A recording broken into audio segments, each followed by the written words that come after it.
The unification of Japan, the history behind Assassin's Creed Shadows. Ooh, I've got a few things to say, but let's see, seems like it's different from usual. Do they have some guests? Welcome to Echoes of History, a Ubisoft podcast brought to you by History Hit. Ubisoft podcast, not starting strong. Not starting strong. This is the place to explore the rich stories from the past that bring the world of Assassin's Creed to life. I'm Matt Lewis. Join me as we venture into the... You know what? I'm going to be honest with you guys. This looks like a sponsored episode. So let me see if Ubisoft paid for this, because already, let me see, Matt Lewis sheds light on the world's Assassin's Creed Shadows by providing a snapshot of the chaos and culture of the Sengoku Warring State period in feudal Japan. He interviews experts from across the globe, at least it's not experts from Ubisoft, to explore what it was like to live in medieval Japan, which would be, in theory, a really intriguing and fun question to ask. To give an overview of the civil wars that first tore apart in the unified Japan and the man who dominated the era, Oda Nobunaga.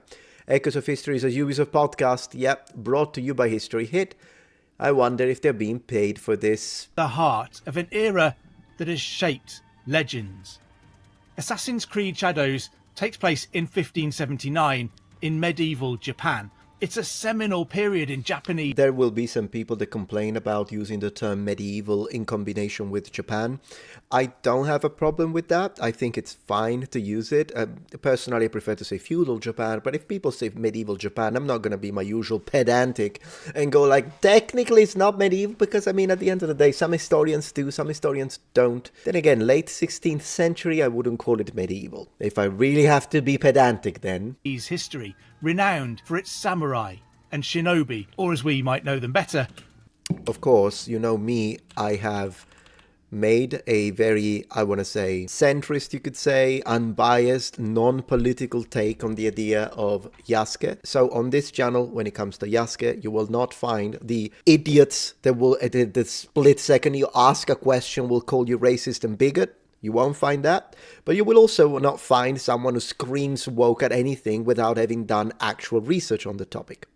So kind of a little bit of a middle ground position on these matters. When it comes to Yasuke, of course, he was a historical character. We know that. We have discussed that. Was he a samurai? Debatable. The real answer to that, we don't know. Definitely, though, I do not think that the representation we have of Yasuke in the game is coherent to history, in the sense that we have no reason to believe that he was wearing full-on samurai armor, even if he had been titled, and absolutely he wouldn't have fought like a Japanese kenjutsu practitioner, as we see in the game, so that as well is kind of a little bit of a weird thing. Contrary to what some haters say, he wouldn't have been just a slave or just a weapon carrier. No, his position of carrying the weapon of the man himself, Nobunaga, was a position of honor, oftentimes called in the sources kohe, so a little bit similar to a high-level squire, so not just a slave.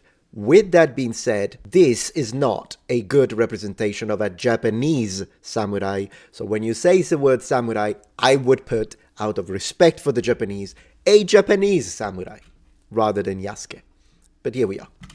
For its samurai and shinobi, or as we might know them better, ninja.